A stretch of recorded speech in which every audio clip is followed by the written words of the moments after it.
Hello everyone. आज के इस वीडियो में हम लोग जेई 2019 मेंस का एक सवाल सॉल्व करेंगे और ये सवाल मोमेंट ऑफ इनर्शिया पे ही बेस्ड है। It's a very simple question. A solid sphere of mass m and radius r is divided into the two unequal parts। ठीक है, एक सॉलिड स्फेयर है। ठीक है, और इस सॉलिड स्फेयर का क्या है, तो मास है m और रेडियस जो है यहाँ से यहाँ का जो रेडियस है वो क्या है, r है। और इसको दो अनइक्वल पार्ट्स में तोड़ दिया गया है। एक पार्ट जो है उसका मास हो गया 7m/8। ठीक है, 7m/8 में तोड़ा गया। तो दूसरे पार्ट का मास हो गया m/8। ठीक है, the first part has a mass of 7m/8 and is converted into a uniform disc of radius twice of r। तो इस पार्ट को क्या कर दिया गया है, एक डिस्क में कन्वर्ट कर दिया गया। दिस इज अ डिस्क, और इस डिस्क का जो रेडियस है, सेंटर से ये रेडियस है, ये रेडियस क्या मेंशन है, this radius is twice of r है। ठीक है, तो इस सॉलिड स्फीयर था, ये क्या था, हमारे पास एक सॉलिड स्फीयर था। ठीक है, सॉलिड स्फीयर था और इस स्फीयर को दो अनइक्वल मास में तोड़ दिया गया, एक m/8 और एक 7m/8 और एक m/8। ये जो 7m/8 आया उसको क्या किया गया, तो एक डिस्क में कन्वर्ट कर दिया गया जिसका ट्वाइस ऑफ r रेडियस था। And the second part is converted into a uniform solid sphere. मतलब जो ये m/8 मास बचा, इसको फिर जो है तो मोल्ड करके एक यूनिफॉर्म सॉलिड स्फीयर जो है, तो इसको सॉलिड स्फीयर में कन्वर्ट कर दिया गया। ठीक है, सॉलिड स्फीयर में कन्वर्ट कर दिया गया है, स्फीयर में कन्वर्ट कर दिया गया। Let I1 be the moment of inertia of the disc about its axis. इस एक्सिस से, ये जो एक्सिस है, इस एक्सिस से जो पास कर रहा है, इसके अबाउट जब ये जो इस डिस्क को रोटेट करवाया जाता है तो मोमेंट ऑफ इनर्शिया क्या आता है, I1 आता है। और I2 with moment of inertia of the new sphere about its axis. और ये जो एक्सिस है, इस एक्सिस के अबाउट इस स्फीयर का मोमेंट ऑफ इनर्शिया क्या आता है, तो I2 आता है। आपसे पूछा जा रहा है कि I1/I2 का रेशियो क्या होगा। This is a very simple question. यहाँ पे आपको ये नहीं मेंशन्ड है कि ये जो ये यूनिफॉर्म सॉलिड स्फीयर जो m/8 मास को मोल्ड करके जो बनाया गया, तो उस स्फीयर का रेडियस क्या है ये मेंशन नहीं है। तो फॉर द टाइम बीइंग हम लोग ये एज्यूम करते हैं कि जो इसका रेडियस है वो r रेडियस है। ठीक है, तो चले, ये रहा हमारा एक मेरा सॉलिड स्फीयर। इसको दो पार्ट में डिवाइड कर दिया गया 7m/8 में। तो ये m मास का एक सॉलिड स्फीयर था, इसको दो पार्ट में डिवाइड किया गया। The first part is of mass 7m/8 and the second part is of mass m/8। ठीक है, अब 7m/8 को क्या कर दिया गया, एक डिस्क में कन्वर्ट कर दिया गया। और इस डिस्क का जो रेडियस था, ये रेडियस क्या है, ट्वाइस ऑफ r था। और जो m/8 मास था, इस स्फीयर का टुकड़ा जो m/8 मास का था, उसको एक सॉलिड स्फीयर में कन्वर्ट किया गया जिसका रेडियस मेंशन नहीं है। तो for the time being I have already told you that मैं अज्यूम करता हूं कि इसका रेडियस क्या है, तो ये r रेडियस में इसको जो है r रेडियस का सॉलिड स्फीयर बना। ठीक है, तो सबसे पहली बात आ गई कि इस सॉलिड स्फीयर का मास पर यूनिट वॉल्यूम क्या था। तो क्या लिखोगे, रो जो होगा, mass per unit volume of the solid sphere is m/4 by volume of the sphere 4/3 pi into capital R पे Q होगा। This is the mass per unit volume of the solid sphere. Okay, अब देखो यहां से कि ये जो sphere बना, ठीक है, इसका वॉल्यूम क्या होगा, तो इसका वॉल्यूम होगा तुमको 4/3 पाई इंटू स्मॉल r पे Q। ठीक है, तो अब इसका देखो यहाँ मास तो मेंशन्ड है m/8।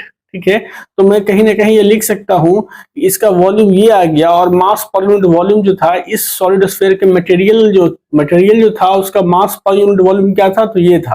तो मैं कहीं ना कहीं इसको लिख सकता हूं कि m/8 is the mass of this solid sphere and this is equal to volume.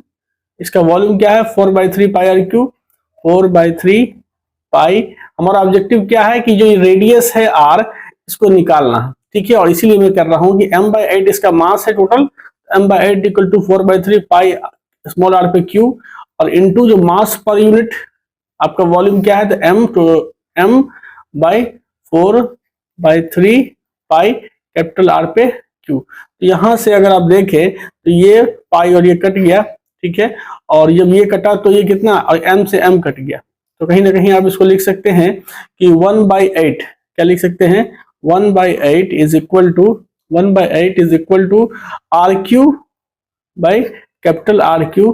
सो यहां से आपको ये निकल के आ जाएगा कि R by capital R is equal to 1/2 and that's why you can say कि R small r जो है वो R/2 है। मतलब ये जो सॉलिड स्फीयर बना जिसका मास m/8 था, इसका रेडियस क्या है R/2 है। ये आपने कैसे निकाला? तो मैंने इस मटेरियल का मास पर यूनिट वॉल्यूम निकाला और चूंकि प्रॉब्लम में मेंशन्ड है कि m/8 मास का है तो उसको मैंने इसके मास m/8 से और इंटू इसका volume into mass per unit volume से मतलब इक्वेट कर दिया, तो इससे हमको रेडियस की वैल्यू आ गई। ये जो बना, ये जो सॉलिड स्फीयर बना यूनिफॉर्म सॉलिड स्फीयर, इसका रेडियस क्या हुआ? तो R/2 इसका रेडियस आ गया।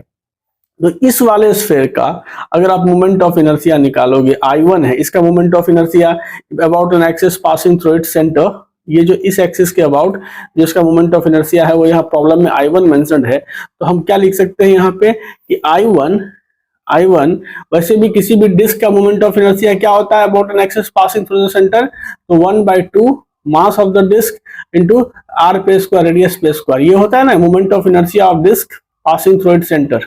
Moment of inertia of disk about axis passing through center, about axis passing through center, passing through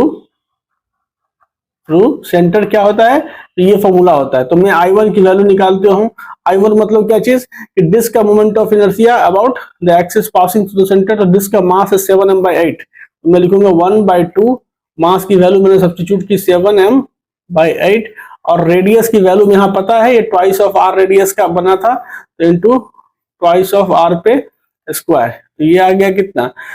ये हो गया आपको 7m, ठीक है 7m, और यहाँ पे 1/2 रहने दो, 7m/8 भी रहने दो और यहाँ पे 4r स्क्वायर कर लो, ठीक है। तो ये हो गया 2 से 4r स्क्वायर हो गया, तो ये आ गया 2 से 2 कट गया, या फिर यहाँ से 4 से सीधे नीचे काट दो, 4 दूना 8, ये हो गया 7m r स्क्वायर बाई 4 आ गया, ठीक है। ये I1 की वैल्यू आ गई।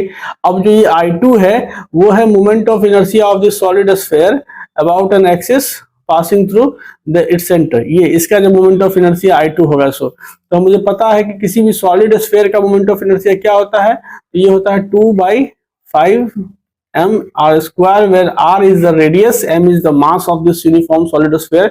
This will be the I2। अब देखो I2 की वैल्यू क्या हो जाएगी, तो 2/5 और जो मास की वैल्यू है वो तो m/8 है, ये m/8 हो गया, और रेडियस की वैल्यू है r/2 पे स्क्वायर, r/2 पे होल स्क्वायर जो है। सो ये हो गया 2/5 इंटू यहाँ पे m/8 इंटू यहाँ पे r स्क्वायर बाई यहाँ पे 4। तुम कहीं ना कहीं लिख सकते हो इसको, ये यहाँ से अगर देखा जाए तो 2 से यह 2 काट दो, ये हो गया mr स्क्वायर बाई 80, ठीक है। ये I2 आ गया। सवाल आपसे क्या पूछ रहा है, I1/I2 पूछ रहा है। तो I1 हो गया 7mr स्क्वायर बाई 4 और इसको 80 से डिवाइड करोगे I2 से तो 80 ऊपर आ जाएगा, बाई यहाँ पे mr स्क्वायर से कट जाएगा, यहाँ पे 20 आ जाएगा, ये आ जाएगा 140, ठीक है। तो I1/I2 की वैल्यू कितनी आ गई मेरे को, 140 आ गई। और देखो यहाँ से ऑप्शन क्या है, 140 है। मैंने इस सवाल को सॉल्व कर लिया। तो बेसिक चीजें अगर क्लियर होंगी तो definitely you will be going to solve the problem, no doubt. And thank you very much friend.